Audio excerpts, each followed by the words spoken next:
Here we are, guys, in part 3 of this story. What if Naruto was smarter than he appeared to be in the manga? What if he resembled his father more than his mother, both physically and psychologically? Naruto is wise and powerful. Please remember to like, subscribe, and share with your friends. Now, let's begin. Welcome to the wonderful world of D-Ranks.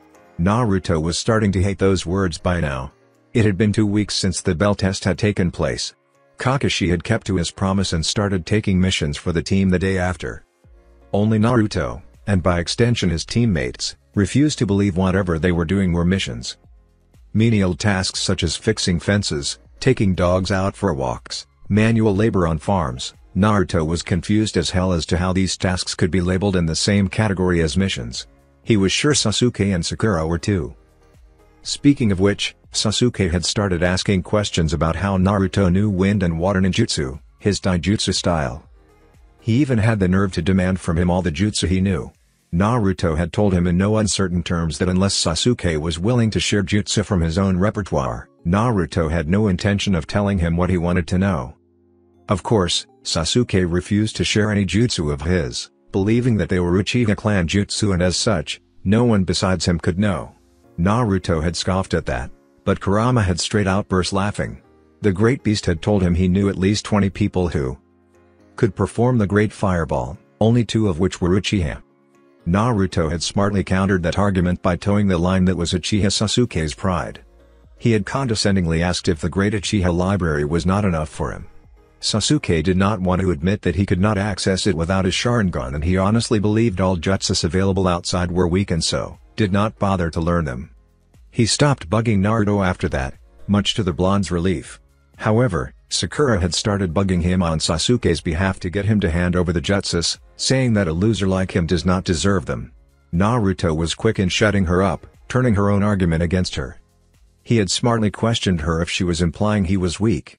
Sakura, unaware of what she was putting her foot into, scoffed and replied that she was not implying, she knew he was weak. After that, everything went smooth like butter. Naruto replied that if he was weak, then by extension, the jutsu he used were also weak. And Sasuke wouldn't love Sakura if she handed him weak jutsus, right? Sakura had adopted a worried frown at his question and seemed to come to the conclusion that he was right. She did not once question why Naruto accepted himself as weak, which was opposite of what he had displayed in the bell test. Regardless, after mocking him some more, she went back to Sasuke, who ignored her as usual. Kakashi-sensei was also onto him, but he was a lot more cautious in his approach. He subtly framed his statements such that Naruto would have difficulty in avoiding the correct answer. But Naruto knew that if it got out he had received training from an early age, Sasuke might throw one of his tantrums, which would then result in the civilian council removing him from the ninja program. No thank you. Naruto, while subtle talking was not one of his strengths, decided that he would avoid talking to Kakashi outside of missions and training. Speaking of training, Naruto tried out the taijutsu simulation his father left for him. Needless to say, he was excited as hell when he fought the first level. And he was more than surprised at how difficult it was. He may have reached a level in his resistance seals that actually permits him to try all 7 levels, but only the first level's victory came at the cost of some very impressive bruises.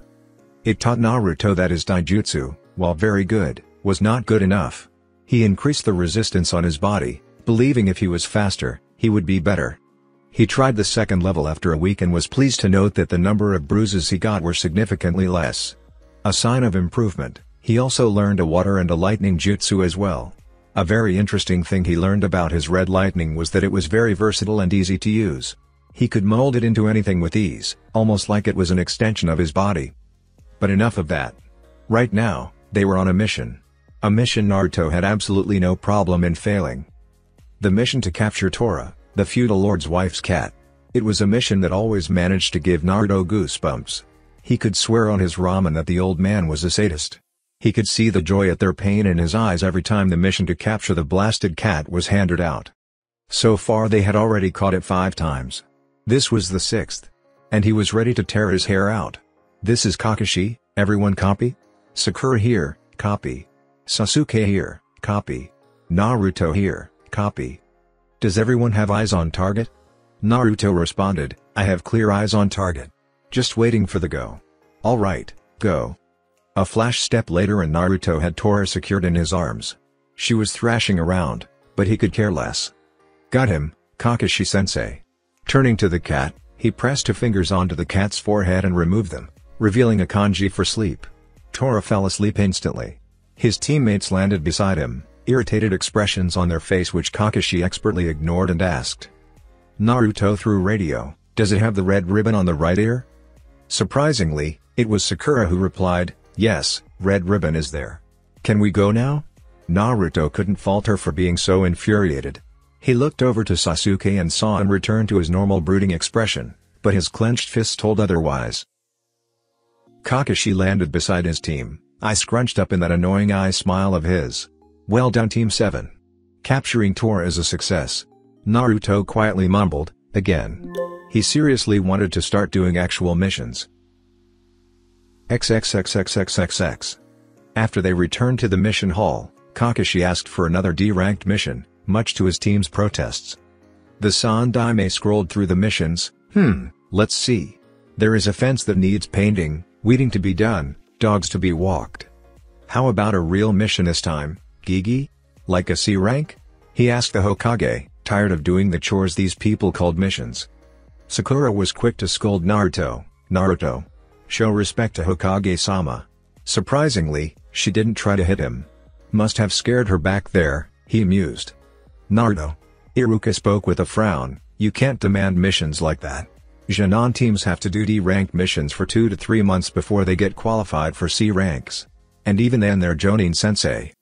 Hiruzen cut Iruka off with a gentle chuckle. "It's okay, Sakura-chan. He has called me that ever since he was little." Sakura's eyes widened a bit in surprise as did Sasuke's. They didn't know Naruto was so close to the Hokage to the extent of calling the man a grandfather figure. Hiruzen turned towards Kakashi. "Kakashi, do you think your team is ready for a C-rank mission?" Kakashi thought about it a bit. Naruto, Sasuke and Sakura's teamwork had progressed at a slow rate, but he can say that their teamwork had become decent. One development worth mentioning was that Sasuke now held a one-sided rivalry with Naruto. With Naruto starting to hide less of his abilities, it became even more clearer that he had Sasuke outmatched in ninjutsu because of his wider repertoire of jutsus. Not to mention that Naruto had shown he could use 3 elements and had monstrous chakra reserves due to being a Jinchuriki and an Uzumaki, easily dwarfing Sasuke's reserves. Fuin Jutsu already gave Naruto an edge that Kakashi knew Sasuke would not be able to match. The Jonin suspected Naruto was hiding a lot more, but didn't call him out on it. He kept a close eye on Naruto during the D ranks, but Naruto held his edge. He didn't give the two boys any chance to spar, knowing that because of Sasuke's inability to accept someone, especially Naruto, was stronger than him would cause the spar to escalate into something much serious. Kakashi was not dumb enough to take that chance. Anyway, Naruto had unintentionally become Sasuke's reason to get stronger. Kakashi reasoned that Sasuke held his brother, Itachi, in a much higher position than Naruto and wanted to become stronger than Naruto, so he could finally kill him. Another positive development was that Sasuke didn't completely alienate himself from his teammates. He held a strange companionship with Naruto, deeming the boy tolerable. Maybe it was because Naruto had metamorphically extended a hand of friendship towards the lone Uchiha by displaying a bit of what he was capable of, and Sasuke respected those who had power. Taking all of this into consideration, Kakashi finally spoke. "Hi, I believe they are ready, Hokage-sama." All 3 Genin had different reactions to this. Sakura sighed in relief, not wanting to do D ranks anymore. Naruto pumped his fist, exclaiming yes. Finally. Even Sasuke smirked a bit. He felt doing D ranks held him back from getting stronger. Maybe getting some real-world experience like encountering bandits and foreign shinobi would make him stronger, he mused. Hiruzen nodded and browsed through the pile in front of him. "Let's see. Found it. Simple escort and protection mission to Wave Country. Your client is a bridge builder named Tazuna who wants you to protect him until he completes building his bridge in Wave." Kakashi took the scroll. "Mission accepted, Hokage-sama." Hokage then turned to Iruka. "Send Tazuna inside." Iruka nodded and went out of the room, returning 2 minutes later with an old man wearing a straw hat and holding a bottle which obviously contained alcohol. Naruto wrinkled his nose. The odor was not pleasant at all. Tazuna looked at the team of Genin and slurred, "These are the brats that are supposed to protect me? I paid for real ninja protection." "Funny of you to say that, Considering you didn't even notice me move, a voice came from behind him. Tazuna whipped around with wide eyes, but couldn't spot the owner of the voice. "Over here, you drunkard," the same voice drawled, making the man whip around again, eyes locking onto a mop of blonde hair. Intense blue eyes stared back at him, silently mocking him and his earlier statement. Kakashi intervened before Naruto could scare Tazuna even more. "Naruto, please don't scare the client," he reprimanded in his usual lazy voice, which didn't sound like a reprimand at all. "Kakashi-sensei, you're no fun at all," Naruto sighed despondently, walking back to his place beside Sasuke. Kakashi assured the builder, "You have nothing to be afraid of, Tazuna-san. My Genin are among some of the best upcoming ninjas of this village. We can easily take care of a few bandits." Instead of making the man relax, Tazuna tensed up a bit at the word bandits.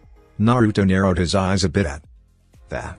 Protection from a Jonin would be enough to make anyone relax, so Tazuna tensing up didn't make sense. "He's hiding, or more probably, withholding some information, Naruto. Be on your guard," Kurama advised. He too noticed Tazuna's tensing up. "Will do, Kurama," Naruto replied before turning to Kakashi, excitement on his face. "When are we leaving, Kakashi-sensei?" he eagerly asked. "We will leave tomorrow morning at 7, he answered. He then lazily waved them away. "That's all for today. Take full rest for tomorrow." The Genin dispersed to do their own thing for the remainder of the day. Naruto and Sasuke went separate ways to do their own training while Sakura headed home. XXXXXXX. Naruto headed to the abandoned Senju compound, more specifically the Nidame's library. He figured that this crank might take them 2 to 3 weeks, so he might as well collect 2 jutsu scrolls to learn in the meantime. Browsing, he picked up a Suten and a Fuuten scroll. Suten, Suadana, was a powerful A-rank jutsu. After infusing chakra in your stomach and then converting it to water, the user spit the water out in highly pressurized, razor-sharp jets of water, sharp enough to cleanly cut through rock and barks of thick trees if used perfectly. Naruto was pleased to note that, like all Suten jutsus he had learned from the library until now, this one had 2 types of learning as well. One for a normal water user, another for a user who had extremely high affinity like Tobirama, who could perform the most complex water techniques with only one hand seal. Fuuten, Kaze Jirai no Jutsu. A powerful C-rank jutsu that Tobirama himself created, keeping explosive tags in mind. "I'm starting to think our esteemed Nidame was a man obsessed with explosives," he thought as he read on how to perform the jutsu. After infusing wind chakra in your lungs, it is expelled as a highly explosive ball of wind, near invisible. Upon contact, it will explode with the force of 2 standard explosive tags. It required 3 hand seals of ox horse snake. Should be enough to last this mission, he mused as he exited the library. Extending his senses, he checked if anyone was nearby. Finding no one, he shrugged and simply flashed into his apartment. He had no idea what he was in for in this mission. Naruto woke up at his usual time of 5 o'clock, refreshed and recovered from yesterday's training. He got up from his bed, rubbing his eyes a bit. Walking to the bathroom, he finished his morning rituals and almost put on his regular running clothes, before remembering that he had a C-rank mission today. He shook his head and just put on a lower-end shoes. He opened the door to his balcony and breathed the fresh, cool morning air. He shivered once as the air hit his bare upper body, but soon adjusted to it. He flipped onto the roof and began a series of stretches to simply warm his body up. Wouldn't want to exert too much today before the mission, he thought as he stretched every part of his body. With that being the last thought, he emptied his mind and enjoyed the silence that the village experienced in the early mornings before it began its daily chaos. After 1 hour, he had sufficiently warmed up his body and decided to have breakfast before heading to the gates. Making a half-ram seal, a shadow clone popped into existence, already knowing to make breakfast. It flipped his way into the apartment and into the kitchen while Naruto sat there, simply taking in the piece for a few more minutes. "Kurama, in your ridiculously long life, have you ever taken time to breathe and admire the sunrise? What brought this on, brat?" Kurama's voice was a bit laden with sleep, signifying that he was napping as usual. Naruto shrugged, just asking. "Despite what people tend to think about me, I don't rampage all the time, you know. Even I take time to appreciate the simply joys of nature," he grumbled. Naruto lifted an eyebrow. "Wow, people really don't understand you as well as they think they do." Kurama nodded mentally before shooing him away. "Now go away, let me rest in peace," he said, cutting off their conversation. Naruto shook his head. He must have a passionate hobby of sleeping which he adheres to like anything. He flipped himself back into his apartment, walking to his bathroom to freshen up. 10 minutes later, he was eating 4 scrambled eggs, all the while mentally compiling a list of what he should take with him. He created a shadow clone to clean up while he got ready. He dressed up as usual and sealed up whatever supplies he would need in a large sealing scroll which he brought from the Higurashi weapon shop. The folks over there didn't up the prices for him. He was considering selling his ideas for a modified explosive tag over there in exchange for a discount on his future purchases and a bit of secrecy. After all, he also needed those in the future. After double-checking everything, he picked up his scroll, slung it around him and walked out of his apartment. He activated the trap seals which he had designed himself. While he knew no one had any reason to come to his apartment, he couldn't help but create them, just to test himself. With that, he flashed the Hiraishin seal on top of the gates of Konoha. XXXXXXX. Kakashi, Sakura and Sasuke each had different thoughts concerning this mission. Kakashi didn't lose his sleep over it, figuring this would be a normal C-rank mission. Truthfully, he didn't think his team was ready to take on a C-rank. While Naruto and Sasuke had established a sort of friendship, this would be the first time their coordination would be tested. Naruto was clearly skilled. His taijutsu was between Mishunin to High Chunin level, but Kakashi suspected Naruto had some sort of seal, probably weight or resistance, on his body to increase his overall speed and strength. Naruto hit it well, but the occasional stumble in places where there was no reason to stumble gave him the idea of speed and strength increasing seals. Naruto already had an effective arsenal of jutsus at his disposal. Kakashi deduced that Naruto must have very high chakra control to perform the jutsus that he did. While he only witnessed them in the bell test, he saw enough to put together that Naruto had no problem in ninjutsu. He also knew that he didn't have to worry about Naruto succumbing to chakra exhaustion, considering his status as Jinchuriki of the Kyuubi and Uzumaki. Fuinjutsu was a branch of the ninja arts that not many chose to explore, considering how complex and vast it was. However, Naruto had already shown his proficiency with seals. It wasn't hard to believe that Naruto would use seals, knowing who his parents were. Sasuke was also skilled, but outclassed by Naruto. The boy had a loner personality, but had mellowed a bit in the last 2 months. Kakashi knew that the credit went to Naruto, who knew exactly how to push the Uchihas buttons and had somehow created a bond of friendship between them. The boy's taijutsu was good, but he could only go so far without the Sharingan. Kakashi didn't worry about it, knowing that once Sasuke awakened it, he would close the gap between him and Naruto. While the Sharingan was an excellent tool to use for ninjutsu, it really depended on the size of the person's chakra reserves. And he didn't even need to speak about Sasuke's proficiency in using ninja tools. Sakura was perhaps the only problem in Team 7. Her actions leaned more towards an obsessed fangirl than a kunoichi focused on her career. She would always be asking Sasuke out for dates, leading Kakashi to consider if the girl only became kunoichi to get close to Sasuke. She wasn't physically strong, did not know any useful jutsu, proficiency with ninja tools was mediocre at best and tried to make others feel bad to make herself feel better, as was the case with her and Naruto. Thankfully, Naruto seemed to be well versed in the art of ignoring Sakura.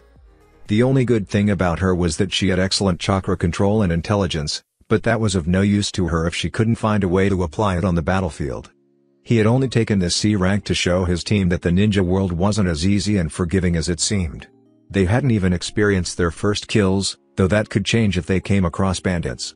Sasuke had his normal, neutral expression on his face as he walked to the gates for his mission. His thoughts, however, were anything but neutral. Sasuke couldn't understand Uzumaki Naruto, no matter how he tried. Every time he thought he had figured Naruto out, the blonde would seemingly switch angles and leave Sasuke confused again. At first glance, he gave off the impression of a clown, but that quickly changed on the day of the graduation exam. Since then, Sasuke kept a close eye on Naruto. On the day of the bell test, Sasuke had been outraged at the skill that was displayed by the blonde. He suspected Naruto's taijutsu was at par, if not greater than his own. But to engage in a spar with a Jonin, attacking and countering all attacks with a precision and fluidity Sasuke did not possess, was enough to ignite jealousy inside Sasuke. His ninjutsu was something Sasuke did not expect, but didn't exactly know why he was upset about it. So he didn't think much about it. Sasuke had somewhat expected Fuinjutsu and immense chakra reserves from Naruto, having read up on the Uzumaki clan and their prowess in the art. He could accept that, but that was not the most surprising thing that happened to him. He had thought that Naruto would hold a grudge against him for how Sasuke treated him at the academy, but instead of giving him the same treatment, Naruto had extended a hand of friendship towards him, telling him that he was willing to put aside the differences between them in order to work together. At first, Sasuke had refused, firm on his belief that he will be only held back.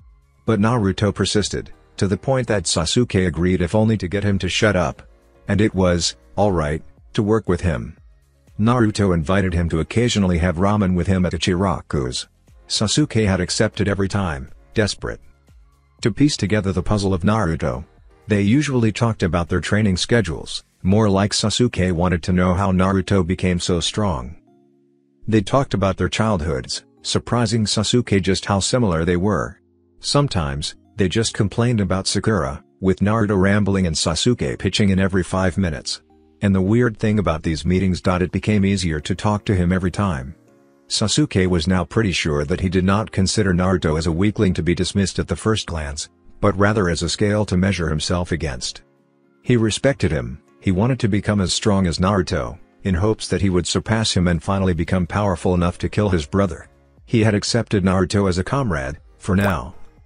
Sakura happily made her way to the gates, Sasuke being the main thought on her mind. She was sad how Sasuke always denied her a date, but kept her spirits high, just in case he decided to accept the next time. But in the past 2 months she had spent with her team, she was witness to some rather troubling developments. The first was that she was forced to accept that she could not use Naruto as a step to boost her confidence anymore. He had made it very clear that he would not tolerate her picking on him anymore. That made her realize with a small amount of shame, that she had very unnecessarily picked on Naruto, who had no hand in anything that upset her. The second was that Naruto was strong. Easily stronger than Sasuke, and she was not just talking about chakra reserves. She knew about the Uzumaki clan. Naruto was the physically capable of them all, proven when he could physically exert even more than Sasuke. He would take much longer than her and Sasuke to get tired and recover much more quickly than both of them. The third and hardest to accept was that Naruto and Sasuke came from very similar backgrounds. She refused to believe that at first, going so far as to call him an orphan and could never match Sasuke. She was shocked though, when Sasuke came to Naruto's defense. He admonished Sakura, saying that she had gone too far. He harshly reminded her that he and Naruto shared the fact that they were orphans. Since then, Sakura had felt tremendously guilty and had tried to act nicer towards Naruto. She wouldn't call them friends though, they were far from that. She began to see Naruto in a new light. Though he always acted like he was indifferent, the subtle actions made it clear that he always cared for his comrades. She noticed that in the 2 months, Naruto and Sasuke had grown closer as friends. Sasuke too began to see Naruto in a new light. She saw that Naruto clearly knew that he was stronger than Sasuke, but he never rubbed it in the boy's face. Instead he used this fact to encourage Sasuke to grow stronger. She was, by no means, a friend to Naruto, but hoped that he would at least consider her a worthy comrade in time. The two reached the gates exactly 15 minutes before 7. Sakura's eyes lit up as she saw the dark-haired boy. Sasuke-kun. She waved enthusiastically, and like always, was disappointed when he replied with his customary HN. Sasuke looked around, trying to find Naruto. Perhaps this mission may force Naruto to reveal what he is hiding from us, he thought. A hand fell on his shoulder and he barely caught himself from yelping. Instead, he turned his head back as calmly as he could to see Naruto's smirking face. Sasuke tried to play it cool, but knew Naruto had already seen his moment of weakness. Before he could do anything else, Naruto chuckled and patted his shoulder. "It's okay, Sasuke. Even Anbu would be hard-pressed to detect me in the middle of my pranks." Sasuke raised an eyebrow at that, silently waiting for Naruto to elaborate, but he didn't. Naruto simply leaned against the wall, waiting for their sensei. Sakura had a confused expression on her face. "Naruto, why don't you have a backpack like me and Sasuke-kun?"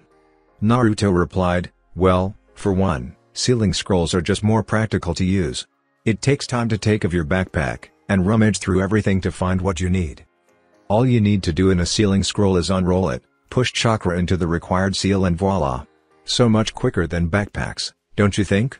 Also, I modified this scroll to suit my needs.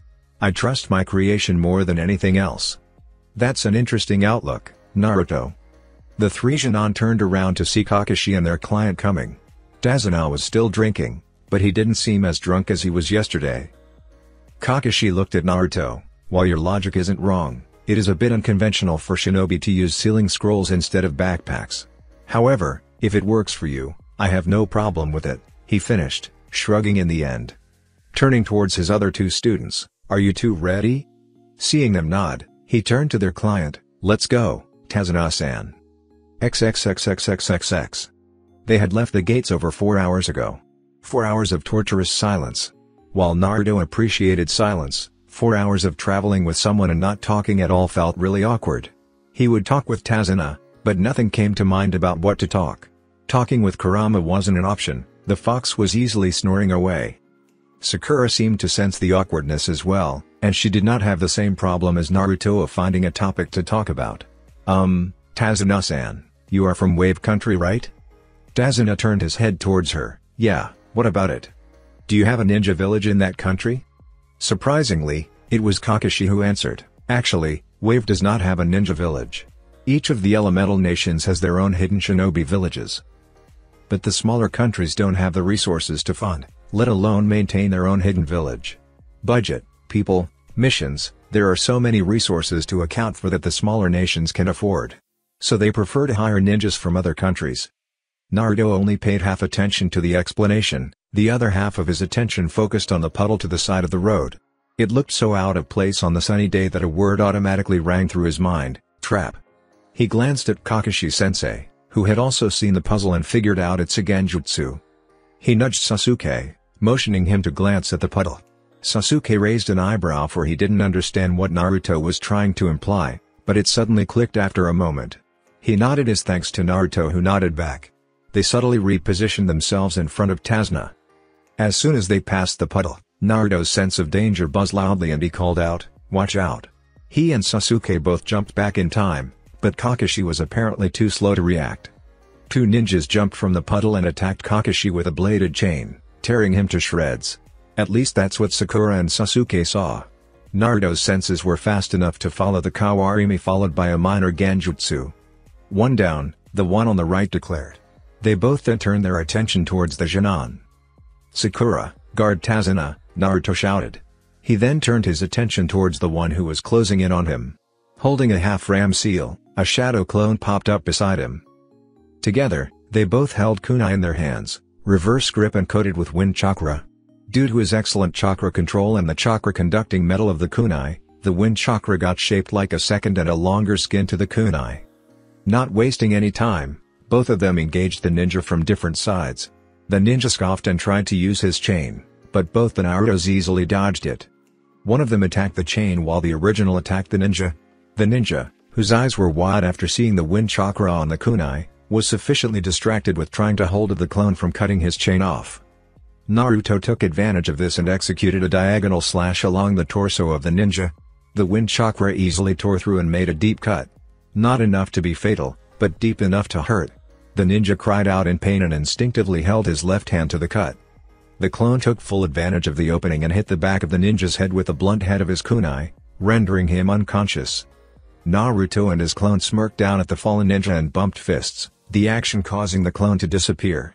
He looked over to Sasuke, who was about to clash with his opponent, a kunai and shuriken in hand. But before he could do that, a hand appeared in the ninja's path, right in front of his throat. Needless to say, Kakashi's block easily knocked out the ninja cold. Smiling at his students, he said, "Good job on taking him out, Naruto. You too, Sasuke, keeping the enemy away from the client. Sorry Sakura, I didn't know you would freeze up like that." He tied up the two ninja against a tree. He missed the frustrated look on Sasuke's face, which turned into jealousy as he gazed at Naruto, who was watching Kakashi. He was easily able to knock out the ninja in less than half a minute. Why couldn't I do that? I got stuck in engaging the ninja instead of trying to take him out as quickly as possible. He clenched his fists in agitation. Kakashi explained, "These guys are known as the Demon Brothers. They are a rogue chunin of Karigakure no Sato. They are somewhat dangerous." Tazuna looked scared out of his wits. "If you were not skewered to pieces, why did you let your Genin handle them?" Kakashi smiled, "I had to test them how they would perform in the field. Besides, I had to find out who they were attacking." Us because of the grudge between our villages, or you?" he finished with a serious expression. At that moment, the ninja with one horn, the one whom Naruto had knocked out, seemed to wake up. He groaned in pain. "How did you know we were going to attack?" Naruto spoke up before Kakashi could. "A puddle on a completely sunny day, added to the fact it hasn't rained in weeks. Well done, genius," he sarcastically clapped. Sakura let out a light giggle at this. Naruto's snark was funny when it was aimed at others. Kakashi narrowed his eye at Tazuna. "We need to talk." Tazuna adopted a nervous expression. "About what?" It was stated in the mission scroll that you needed protection from bandits, not rogue ninjas. Especially from Karagakoa, where the ninjas complete their missions, no matter the cost. Why would they be after you? His tone was light, but the suspicion was heavy. Unless they were hired specifically to take you out, Naruto added his 2 cents, pointing at Tazuna. Tazuna tried to think up an excuse, but it was already too late.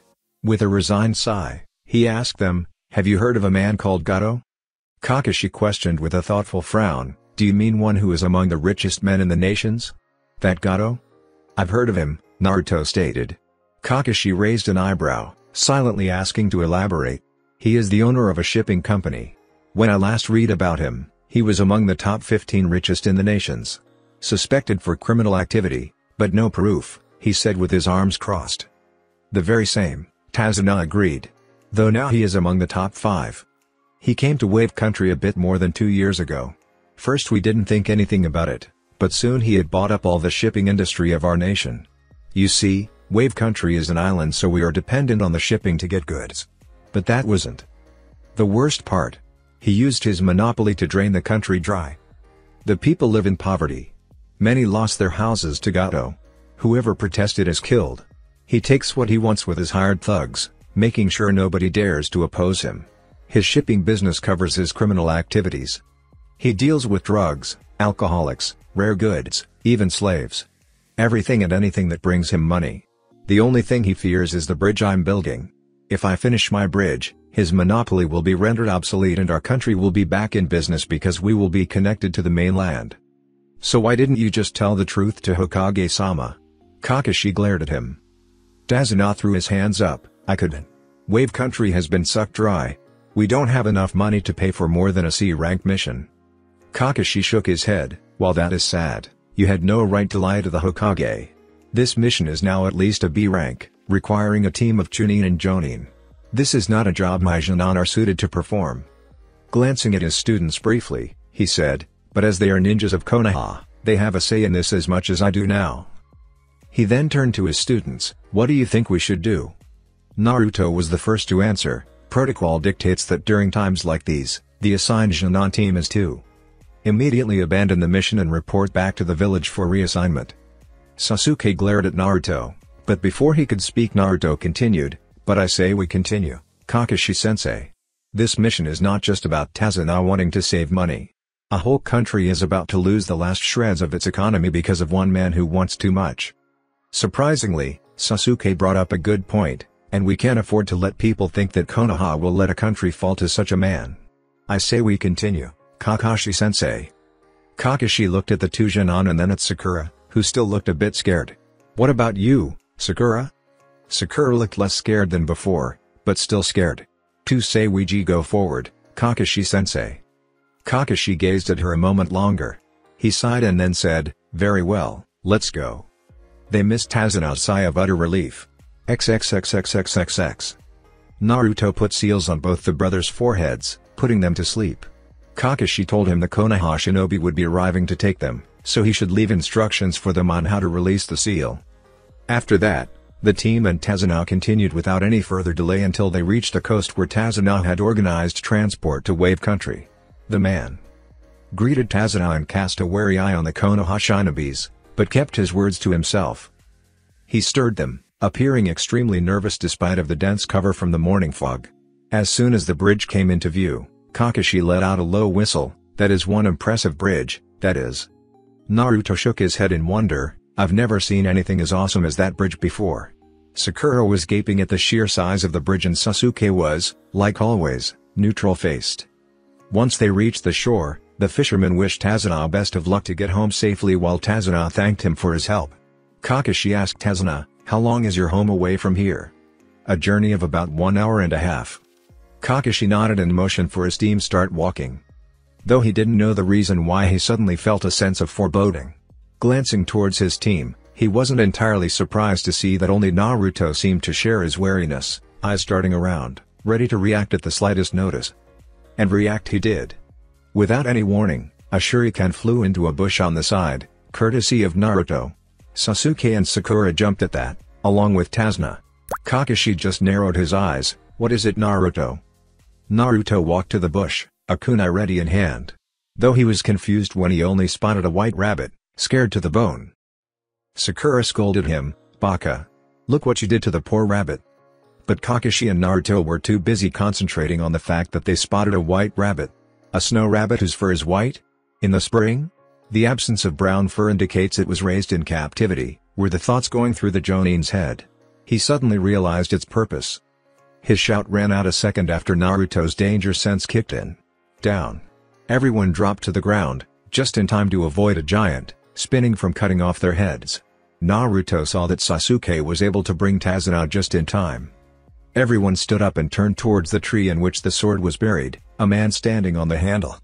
He had black hair and brown eyes, his slashed kiri headband tilted upwards to the left side of his head, signifying his status as a missing nin.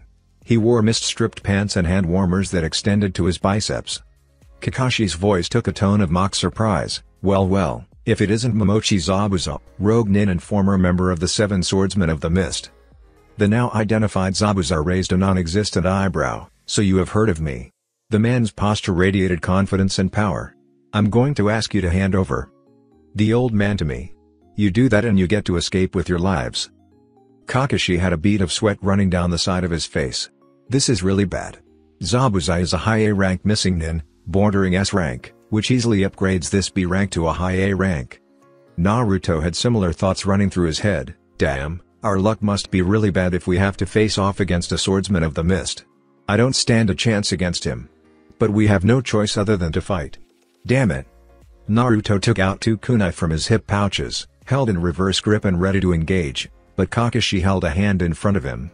"Everyone stay back. He is not someone you can take on. It'll be tough, even for me. Unless I use this," he said, lifting up his hitayate and exposing a blood-red eye with 3 tomos in a circular pattern. Zabuza gave a dark, amused chuckle. "The Sharingan? This early, Kakashi? I'm honored. I've read about you, back when I was in Anbu. The man who is said to have copied over 1,000 jutsu, Sharingan no Kakashi." Sasuke's head whipped around to stare at Kakashi, more specifically, at his left eye. "How does he have the Sharingan? It's supposed to be an Uchiha clan dojutsu. Did he steal one on the night of the massacre?" Before he could think of anything else, mist slowly started to surround them. In just a few moments, the mist was so thick it was hard to see 2 feet in front of them. Suddenly, an incredible amount of killing intent filled the air, causing all of them to tense up. But Naruto relaxed after a moment, having gathered his wits. This was nothing compared to what Kurama put him through. Sasuke and Sakura were another story. Sasuke was frozen in his place, while Sakura was barely keeping herself from crying. The killing intent seemed to relax and Kakashi's voice rang out, "Don't worry, Sasuke, Sakura. There is no way I will let my comrades die." Kakashi had released his own killing intent, easing up some of the pressure. Turning back, Kakashi said, "He'll come after me first. Zabuza is a known master of the silent killing technique. Before you know it's over." Naruto whispered back, "But sensei, aren't you at a disadvantage here? The Sharingan is not meant to see through dense fogs like this. You would be needlessly wasting your chakra." Kakashi had to admit Naruto had a point. Before he could say anything, Zabuza's voice came from all around the mist. 8 points: liver, lungs, spine, clavicle vein, jugular vein, brain, kidneys and heart. These places, if hit too hard or cut too deep, are a one-hit kill. Where should I strike first? Naruto formed a single bird seal. Fuuten, Talpa. The burst of wind he expelled blew away all the fog, revealing Zabuza standing a few feet away from the group, sword in hand. "Now it is better for you, sensei," Naruto smiled, kunai held in reverse grips. He had already released all his resistance seals. Zabuza clicked his tongue in annoyance. "Annoying brat, he cancelled out my jutsu. How the hell does a Genin know wind manipulation anyway? Naruto saw it. Zabuza was staring at him with annoyance, but before he could react, Kakashi appeared behind his back, slashing at him. Zabuza collapsed in a puddle of water. Mizubunshin, huh? Naruto and Kakashi thought simultaneously. Zabuza appeared behind Kakashi, slashing him off. A flicker of surprise was visible when Kakashi too collapsed into water. Kakashi came up behind him. Nice try, he mocked. Zabuza chuckled, so you copied my jutsu, hiding in the trees and waiting to strike. Clever. He swung his blade towards Kakashi, who ducked under it and slashed his own kunai as a counter. However, the force behind Zabuza's blade was much more than Kakashi anticipated, and almost went down to his knees. Zabuza did not hesitate in giving a chakra-enforced kick to Kakashi, who was unable to dodge in time. Gritting his teeth, he crossed his arms and blocked it. He was rewarded with promptly being sent flying over into the water. Surfacing, he instantly knew something was wrong. The water was too heavy. Too slow, Zabuza said as he appeared behind Kakashi, weaving hand seals. Suten, Suro no Jutsu. Water. Style, Water Prison Jutsu. In a matter of seconds, Kakashi was trapped in a dome of water maintained by Zabuza. Though both of them didn't notice Naruto's smile, having successfully copied the jutsu. None of you know what it means to be a ninja? When I was your age, brats, I already had blood on my hands. Sakura asked, what do you mean? Kakashi said, he is talking about the reason he became known as the Demon of the Mist. 15 years ago, a child killed over 100 students. A child who wasn't even a ninja. Naruto lamely uttered, oh. However, he was quick to recover. Well, here goes. Kakashi tried to stop him. Don't, Naruto. We have lost. Take the client and run. Hell no, sensei. We are not going without our team leader. You still owe us some real training. Naruto was about to use the water chain jutsu to disrupt Zabuza's control on the prison, but was forced to dodge the water clone that tried to take his head off. His heart was pumping, his adrenaline levels rising, his mind entering battle focus. He complimented Zabuza, using a jutsu while maintaining another one? That's some really impressive chakra control. He easily weaved between the slashes. Zabuza, the clone, chuckled, thanks kid. You weren't too bad yourself, dodging my strikes like that. Naruto flipped back, putting some distance between him and the clone. Well, having a giant butcher knife like that doesn't exactly do you a favor in the department of speed, pal, he offhandedly commented. Forming the hair sign, he thought Suten. Mizurappa. A wave of water rushed at the clone from his mouth, who jumped up to dodge.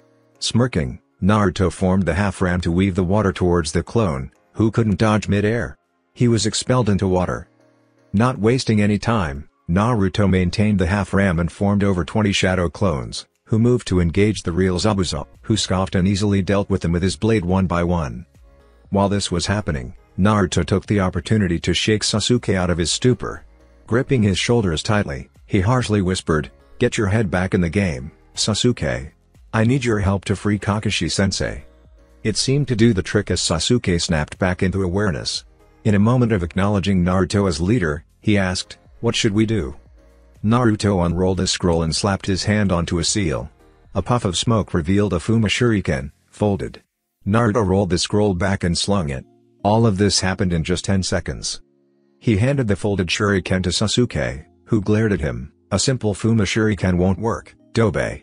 Naruto thrust it into his hands anyway, an impatient look on his face that said, just follow my lead. As soon as Sasuke held it, a look of realization came onto his face and he looked at Naruto with wide eyes, who smirked and winked at him. A predatory smirk of his own appeared as he prepared to follow Naruto's plan. Zabuza had just finished off the clones when he spotted the Uchiha holding a Fuma Shuriken and running at him. The brat leapt impressively high and threw it at him. Zabuza was not impressed. He simply plucked the shuriken from air as if catching a frisbee. Is that all you can think of, brats? Suddenly, another shuriken appeared, hidden in the shadow of the first. Zabuza scoffed angrily, you are underestimating me, brats. Still not good enough. He simply jumped over the shuriken, his other hand still maintaining the water prison. Got him, Sasuke murmured with a smirk as Naruto beside him disappeared into smoke. Zabuza's eyes widened as he heard a poof behind him, seeing the second shuriken turning into Naruto, who had a kunai in hand. Naruto figured with a tiny smirk that just throwing a kunai won't do the job, so he would let loose the flying thunder god just this once. The kunai he was holding had his jutsu shiki on the handle. Just to maintain the appearance of a kawarimi, he had another kunai ready. He threw the kunai with his formula towards Zabuza, who cursed mentally. "I can't dodge that unless..." He released his hold from the water prison, jumping to the side. Just as the kunai cut Zabuza, Naruto threw the normal kunai a little bit upwards beside him and vanished in a blue flash, holding the handle of the marked kunai in his left hand. Spinning mid-air once, he landed a clean, open palm thrust into Zabuza's chest, who was too stunned at the fact that Naruto appeared in front of him in an instant. The purpose of the thrust was not to injure, but rather to mark Zabuza, so he would know where he is. Still, Zabuza skid back a few feet from Naruto, who landed on the water. Zabuza glanced to where Naruto had thrown the kunai from. He saw the kunai buried in a rock over there. Was that Kawarimi? No, if it was, the brat wouldn't snatch the kunai midair, but would appear with the kunai. Just what was that?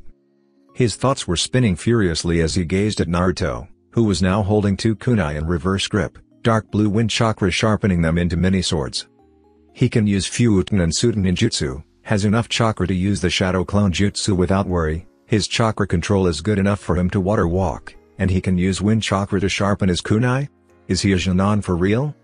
He dashed towards Naruto, who prepared to flash step away and if necessary, defend himself. "That's enough from you, brat." Just as he was about to stab Naruto, he was blocked by none other than Kakashi.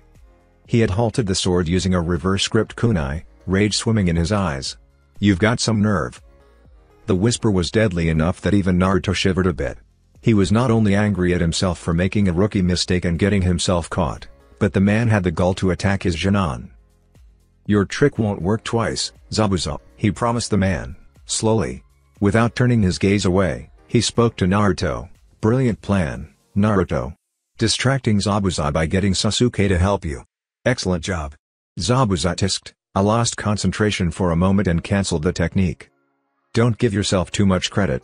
You were forced to cancel it," Kakashi's sharp voice cut it. Naruto nodded and seeing his work was done, he put the kunai away and flash-stepped back to Sasuke, who jumped a bit at his suddenness. He observed Kakashi, who had jumped away from Zabuza and was using the power of the Sharingan to its full effect. Immediately, he put his index and middle finger into the water, eyes on Kakashi's hands and senses on his chakra. He carefully sensed how chakra was being molded inside Kakashi. After a chain of 44 hand seals, two identical water dragons appeared, taking each other out. Zabuza moved in to engage Kakashi with his blade, while Kakashi parried back. They continued this for 2 minutes, after which Zabuza jumped back, starting a new series of hand signs. Kakashi wasted no time in copying them, and Naruto wasted no time in using his own style to copy Kakashi. Sasuke was in a daze, seeing the power of the Sharingan so close. Did he really copy all the hand seals? My moves. He is, Zabuza thought, before they were interrupted. Reading them, Kakashi said, finishing Zabuza's thought. Did he read my mind? He is. Really pissing me off with that damn eye of his. Kakashi finished, for Zabuza. Continuing to copy Zabuza's hand signs. Continuing with his hand seals with Kakashi copying Zabuza, the man yelled, "All you're doing is copying me. You can't beat me with those cheap circus tricks, you monkey bastard." Kakashi, yelling the same thing, continued to copy hand signs. Zabuza came to a slight stop, seeing an image of himself behind Kakashi. What is that, a Genjutsu? Zabuza thought. His slight falter cost him the victory as Kakashi finished the jutsu ahead of him, Suten, Daibakufu no Jutsu. Literally, a giant vortex formed around Kakashi, much larger than his body. It approached Zabuza at incredible speeds, who was unable to do anything. It slammed into him, and he was washed away like an insect under the force of the jutsu, slamming roughly into a tree and leaving him dazed. Kakashi approached Zabuza with a kunai in hand, intent on finishing him off. Groaning in pain and bracing himself for his death, Zabuza asked him, "Can you see the future?" Kakashi answered, "Yes, and your future is death." Naruto sweat dropped. What a corny guy. Just as Kakashi was about to finish the job, two senbon came out of nowhere, hitting Zabuza in the neck. The man fell to the ground with a thud. All of them looked around to spot where the senbon came from, but Naruto pointed towards a tree, from which came a soft chuckle. A masked person was standing on a branch, Looks like you were right. The person had long black hair along with a slender frame. The outfit was Kirigakura pinstriped which stopped at his knees. There was a brown sash around the waist with a tail, wrapped around twice. But the most identifying thing about the person was the mask they wore. It was white with thin, curved eye holes and a red wavy design in place of the mouth, as well as the Kirigakura symbol etched in the top. The person was a hunter nin. Naruto couldn't quite place the voice as female or male. It was unsettling. He would assume it is a male, though. "I thank you for your help," he said as he jumped down. Kakashi knelt and checked Zabuza's pulse to see if the man was truly dead or not. Finding nothing, he concluded that Zabuza was dead. "I have been hunting him for quite a while," he said. Picking up the body, he prepared to shine away when Naruto's voice rang out. "Wait." The hunter nin turned to face Naruto's narrowed eyes. "As a hunter nin, isn't it your job to dispose the bodies on the spot?" The hunter nin saw the suspicion in the blonde's eyes and explained, "This body holds many secrets. The village would like to know them before doing that." With that, he was gone. Kakashi pulled his headband down. "Well, that is over with," and promptly fell face first into the ground. Sakura rushed to him. "Kakashi-sensei." She turned him over to see that his eye was closed. "It's probably chakra exhaustion, Sakura." She turned towards Naruto. He explained, "The Sharingan is an Uchiha Genkai. It is not meant for him and as such, consumes his chakra faster. He just needs time to recover." Tazuna spoke up, "Well, in that case, let's hurry to my house where he can recover safely." Naruto nodded and created 3 shadow clones. One of them hinged into a stretcher while the other 2 put the exhausted Jonin on it and started walking. Sasuke walked beside Naruto. "Hey Naruto," the said boy looked at him, "how did you know about the demon brothers before they attacked us? And what was that earlier, putting your fingers in the water?" Naruto turned to him, confused, "Haven't I told you before that I am a censor?" Sasuke's eyes immediately narrowed at him. "What?" Naruto sighed, "This will take a while. XXXXXXX. Meanwhile, back in the village, the Sandaime was sitting in the meeting room with the Shinobi Council on one side and the Civilian Council on the other. The 3 elders, Homura, Koharu and Danzo stood on his right side. A civilian spoke up, "Why have you called this meeting, Hokage-sama?" Hiruzen did not reply to this, eyes closed in expression of deep thought. At last he spoke. "Do you all, especially the Civilian Council," he glared at the mentioned council, "know why the Civilian Council was established by my sensei, Nidaime-sama?" There was no answer from both the sides, but the elders and Shikaku seemed to grasp the true purpose of the meeting from the question. Koharu moved forward, "Hokage-sama, you can't." She was silenced with a wave of killing intent. It made one thing very clear in everyone's heads, he is in a bad mood today. To assist the Shinobi Council in times of war. Last I checked, Konoha hasn't been at war for the last 15 years. Therefore, your entire existence is debunk. Outraged cries came from the civilian section, but killer intent from the Shinobi side for interrupting the Hokage silenced them. The Hokage glared at them, "If anyone interrupts me one more time, I will have that person executed. Understood?" He enforced the threat with killing intent. After seeing their urgent nods, he continued. "The only reason, and I have checked the records thoroughly," he said motioning to the big pile of paperwork beside him, "that the only reason they exist is because of political mongering and bribing some members of the Shinobi Council." His eyes swept the entire room, intensifying the tension. "My hands were tied after the Kyuubi's attack in the Uchiha massacre. The Civilian Council took advantage of this and began to take charge of more important tasks by bribing the Shinobi side," he said while glaring at the 2 elders, who didn't even look into his eyes. Until they finally managed to get their hands on the Shinobi Academy, the most important stage of the Shinobi's career. Changing the syllabus and actually lowering the standard of Shinobi, the council gradually became more corrupt. "Tell me if I'm wrong," he finished, practically glaring at everyone and daring them to disagree. Danzo grit his teeth. The Civilian Council was easily manipulated and as such, was a form of power that he could control, not the Hokage. But it seemed Sarutobi had finally had enough of their bullshit and was going to dissolve the council. The worst about all of this, he could not lift a finger to do anything without resorting to Shisui's eye, and he would rather die than attempt something that foolish. No one spoke in the council room, which was enough of an answer that the Hokage had hit the bullseye. "I will hold a vote now. To dissolve the Civilian Council," he declared. A fat man stood up, face red and red to shout at the Hokage. He didn't even finish the first word that came out of his mouth before his head rolled on the ground, courtesy of the Anbu. They cleaned up and vanished back into the shadows.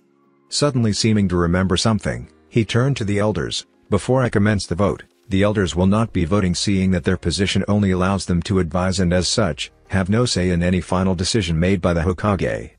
Koharu and Homura had a defeated posture. Heads down, shoulders sagged, an aura of dismay. Danzo simply stared ahead, not showing any emotions. Sarutobi had caught them totally unawares with this maneuver. All against dissolving the civilian council on basis of the charges that I have read. The entire civilian side raised their hands, but they knew that they were defeated. All in favor of dissolving the civilian council on basis of the charges I have read. The entire shinobi side raised their hands. Their numbers were equal to that of the civilians, but the air of smugness was unmistakable in the room. A tie-breaking vote was required of the Hokage, who said, "I am in favor of this notion." Straightening up, he declared, "The civilian council is dissolved as of today.